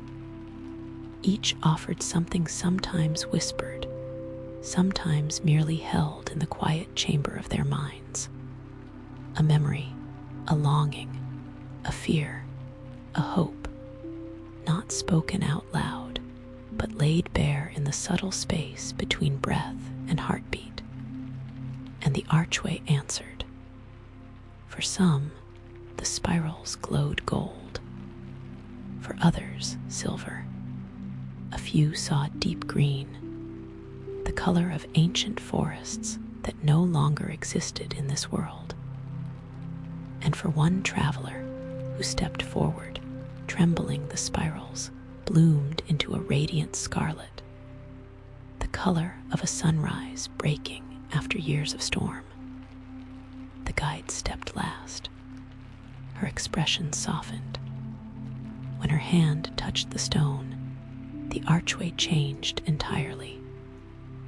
Light twisted inward, swirling through the spirals, until they formed a perfect circle of glowing darkness, a horizon folded into itself. The stars stopped falling. The air held absolutely still. Now, the guide whispered, "It remembers us all." And with that, the archway opened not physically, but perceptually. A veil parted, revealing a vastness not of sky nor earth, but of something older, deeper, waiting with patient gravity. The travelers stared into the quiet infinite. None knew what awaited. None knew what would follow. But they stepped forward as one, and the archway of stars that fell inward welcomed them.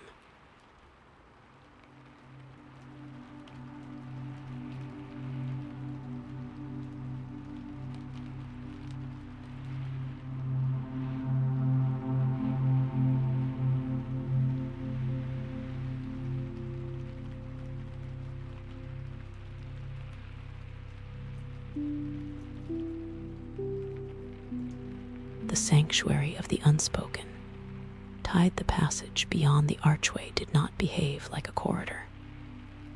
It unfolded. At first, the travelers felt sand beneath their feet, the familiar yielding texture of the desert floor. But within a few careful steps, the grains grew cooler, finer, until they felt almost like powdered pearl. The air changed next. It thickened slightly, as if laced with moisture, carrying a distant scent of rain that had no reason to exist underground. And then they heard it. A hush, a murmur, a whispering tide, not the roar of waves or the crashing of surf, but a soft, rhythmic inhalation, like the breath of a vast, sleeping creature somewhere ahead. It pulsed in the darkness gently, rising and falling in long, slow intervals. The sound seemed impossibly ancient, as though it had been exhaling into the void for longer than any desert had existed. The guide walked without fear. Her torchlight shivered, revealing glimpses of smooth stone walls on either side, walls carved not by tools, but by time, water, and the movement of something too patient to name. The ceiling hummed with a faint bioluminescence, casting the corridor in a pale blue glow that made their shadows stretch and ripple. After a long descent, the tunnel widened, and the ground disappeared beneath their feet. The travelers stopped, breath caught in silent astonishment. Before them stretched a vast, cavernous sanctuary so immense that its ceiling vanished into darkness. At its center lay a pool of water, so perfectly still it seemed like polished glass.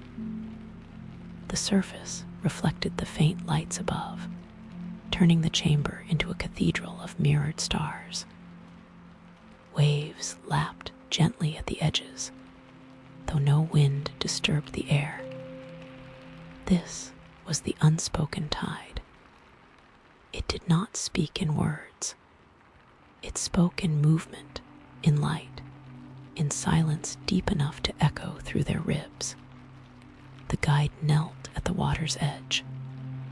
The pool brightened in response, spreading soft ripples toward the travelers. These ripples moved with deliberate grace, as though the tide itself were acknowledging their arrival. "It is alive," whispered one traveler, unable to tear their gaze away. "It is not alive," the guide answered quietly, "but it remembers life. It carries the breath of all who stood before it." She dipped her fingers into the water. Instead of splashing, the surface folded around her touch, glowing faintly where her skin met the tide. When she withdrew her hand, the glow lingered like a fading ember. Others knelt beside her. Some hesitated, some reached out immediately. The first traveler who touched the tide gasped not in fear, but in awe. The water was neither cold nor warm. It felt like nothing, like touching a memory, a sensation that existed only in the moment of being touched, vanishing instantly into something deeper. "It's listening," the traveler murmured. The tide pulsed gently, sending small waves curling toward them. Its glow brightened with each pulse, illuminating writings carved around the cavern walls, ancient symbols in long curving lines that resembled ocean currents, or perhaps the breath patterns of someone asleep. No one spoke. Words felt inappropriate here. The guide stood and walked around the pool.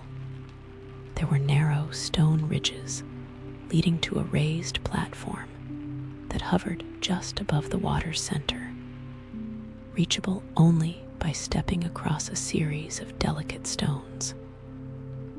Each stone glowed softly when her foot touched it. The travelers followed cautiously, stepping in single file. The air hummed softly, vibrations rising through their bones.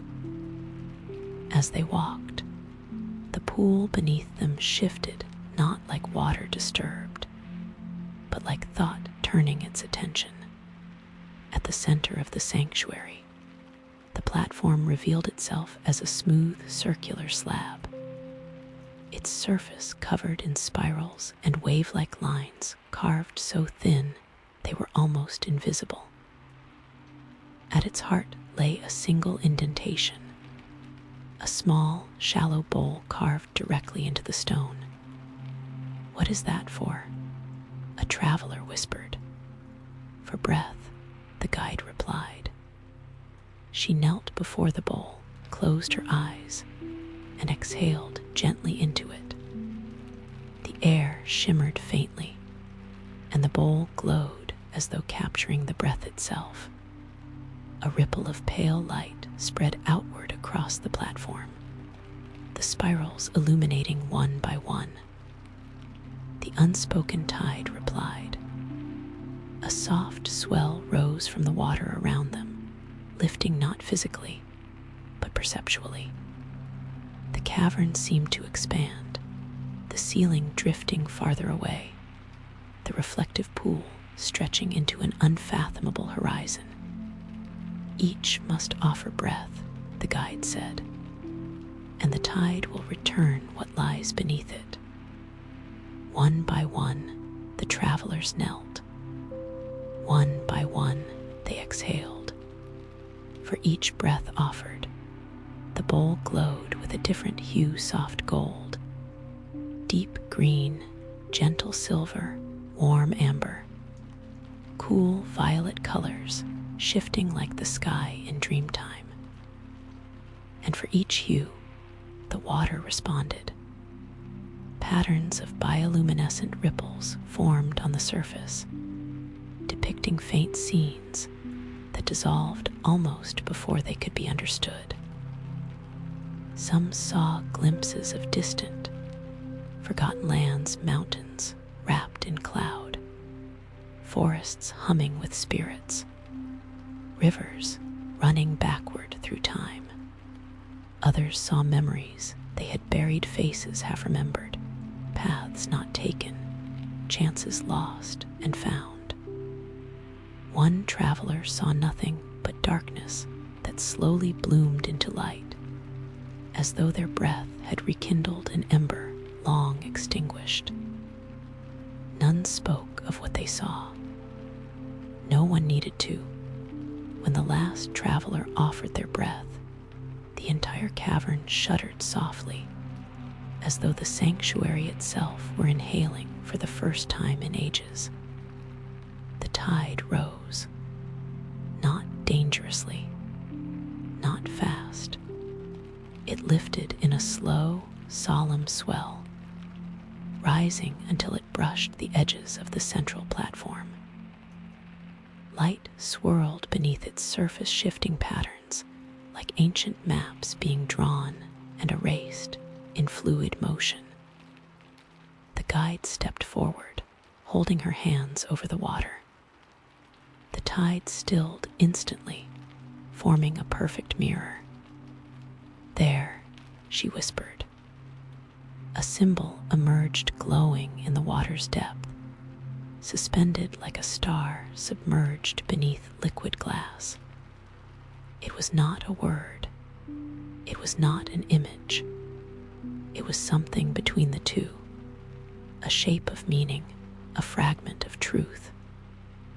The travelers stared, feeling their hearts respond in ways they did not understand, but instinctively recognized. This, the guide said softly, is what the sky entrusted to the tide.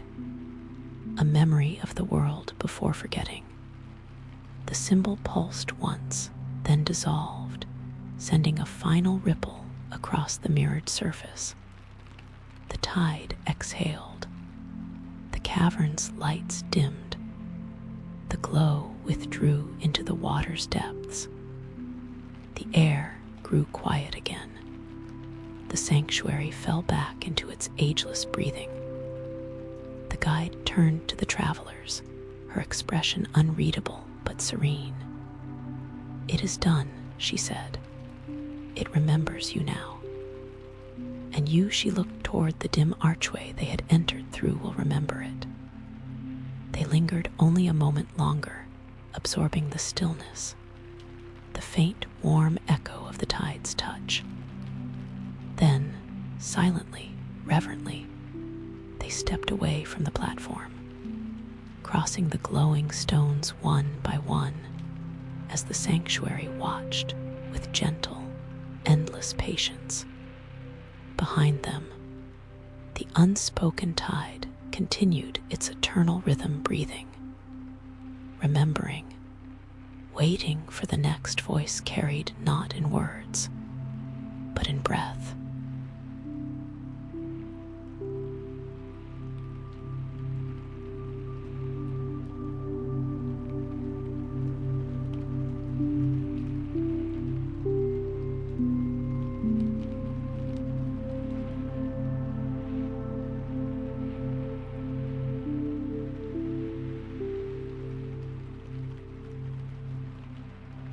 The monument to travelers who dreamt in stone. It is said there are journeys we walk with our feet, and journeys we walk with our breath. In a high desert where wind moves as gently as thought, where the sky glows with a pale, endless hush, there stands a monument that has neither beginning nor end. It rises from the ground in a spiraling sweep of layered stones, each one placed as though guided by a memory older than hands. A tower not meant to touch the heavens nor claim dominion over the land, but to cradle the dreams of those who once traveled not across the earth, but deep within themselves. Whispers tell us the monument was built by wanderers who believed every true path was walked first in silence. They claimed the feet were merely echoes of decisions made in the unseen chambers of the heart. And so, before setting out toward distant mountains, unknown oceans, or forgotten homes, they would gather at this place of spiraling stone to listen patiently, reverently to the dream hidden beneath the first breath of longing. This is where our travelers arrive now. The air around the monument is thick with dusk. A soft wind circles the spiraling stones, lifting small halos of dust that glimmer like drifting stars. The tower rises only as high as a tall tree, yet it feels immense, as if its true height extends downward rather than upward, rooted in something that stretches into the earth's dreaming core. As the travelers approach, they notice the carvings. Eyes, hundreds of them. Eyes half closed, carved into each stone layer. Some appear to be drifting into sleep. Others look as if they are waking from a long forgetting. Their lids are half lowered in eternal contemplation, as though gazing inward toward the dream world that shaped this monument. "Why eyes?" One traveler whispers, as though the figures might hear. The guide replies softly, so they may see the dreams that were offered here. Eyes open to the inside, eyes closed to the illusions of the world. The wind gathers itself and releases, brushing along the spiral's curve. Dust rises in a slow, swirling ribbon, circling the tower just once like a greeting before settling again. They step closer. Within each stone layer are other carvings, curling rivers, moonlit gates, spirals of echoing breath, all etched faintly, softened by centuries of wind and shifting sand. These carvings blend into one another, creating a tapestry of quiet vision symbols that seem to rearrange themselves when viewed from different angles, as though alive in their own slow way. The travelers begin walking the spiral path that coils around the monument. The stones underfoot feel warm from the day's remaining sunlight. Pale shadows stretch long across the ground, blending with the carvings so that earth and dream become indistinguishable. The guide touches one of the half-closed eyes carved near the base. Her fingers move across the stone with gentle familiarity. Each eye belonged to someone who left a dream here, she murmurs. They believed that dreams were not private. They were maps, invitations, warnings, gifts. Did they carve their own dreams into the stone? Another traveler asks. No, she says. The stone carved the dreams itself. A hush falls. The travelers laugh nervously, then fall silent again, sensing the guide's sincerity. She doesn't seem to be speaking metaphorically. Come, she says. You must walk the spiral. Only then will the monument remember you. They follow her along the winding path. It leads them gradually upward, circling the monument like the soft coil of a resting serpent. The air grows cooler with each step. Dust gathers on their boots, on their cuffs, on their breath. As they ascend, something strange happens. The world begins to quiet, not the quiet of absence, but the quiet of attention, as though the desert itself is listening closely. Footsteps grow softer. The wind stills. Even the beating of their hearts feels slower, more rhythmic, as though syncing with the spiral beneath them. A sensation arises, the sense of walking not through space, but through memory. Somewhere on the second coil, a traveler stops and squints at the stone. The carvings seem to ripple faintly.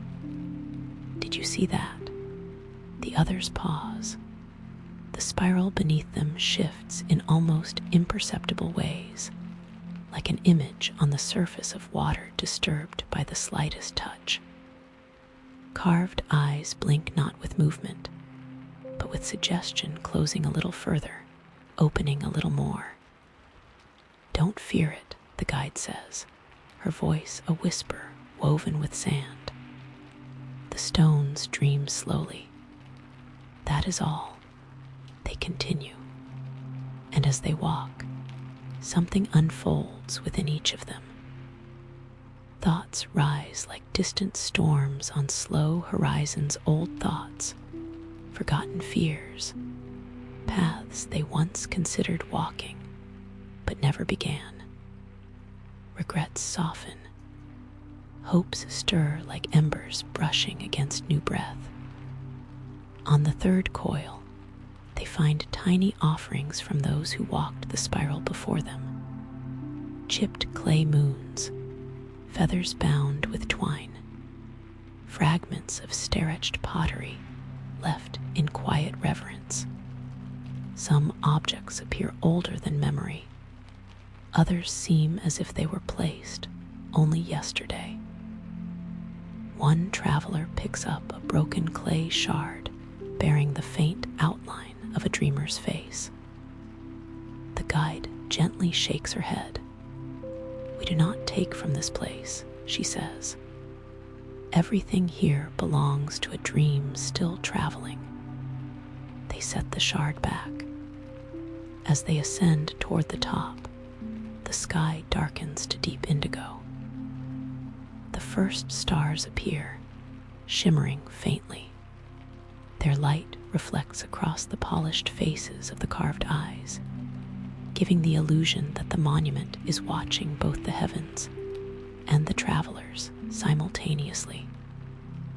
At the apex of the spiral stands a circular platform, worn smooth by centuries of footsteps. The guide steps onto it and kneels. The travelers join her, forming a quiet ring of breath around the summit. "This is where the dreams were offered," she says. "How?" whispers one of the travelers. "By closing one's eyes," she replies, and seeing. A silence follows, deep and gentle. The wind slows until the world feels suspended, as though caught between breaths.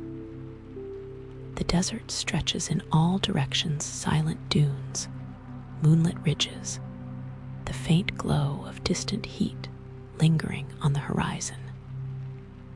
One by one, the travelers close their eyes. The first traveler sees a river flowing backward, carrying memories upstream to their origins.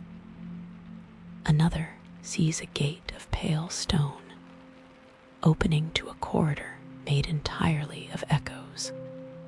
Another sees their childhood home as it was before they left, unchanged, waiting like a small preserved world of warmth and dust.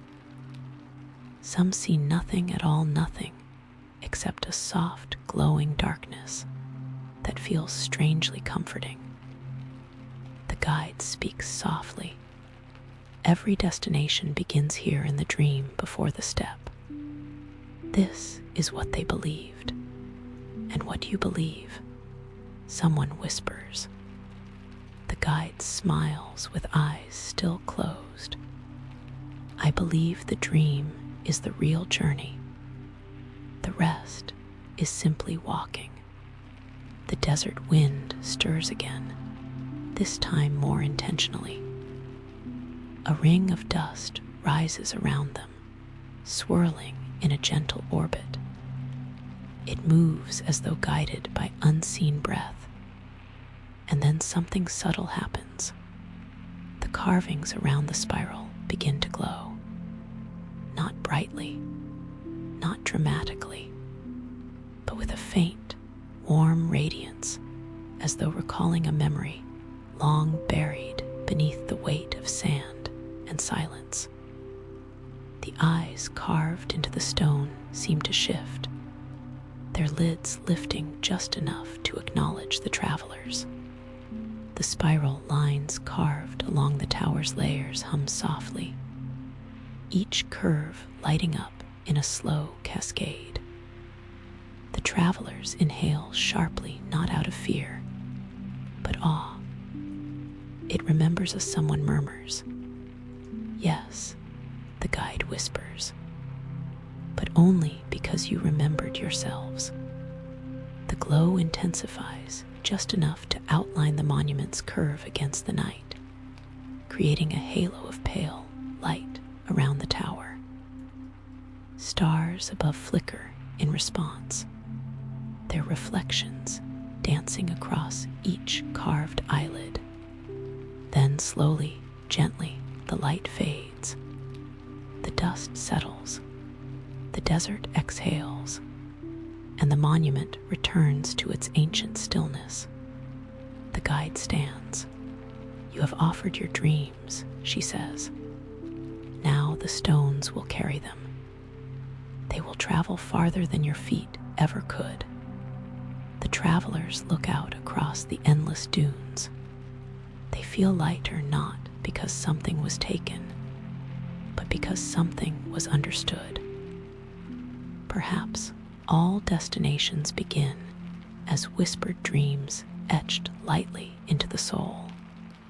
And perhaps the monument, this spiraling tower of half-closed eyes, was never meant to show them the way forward, only the way inward.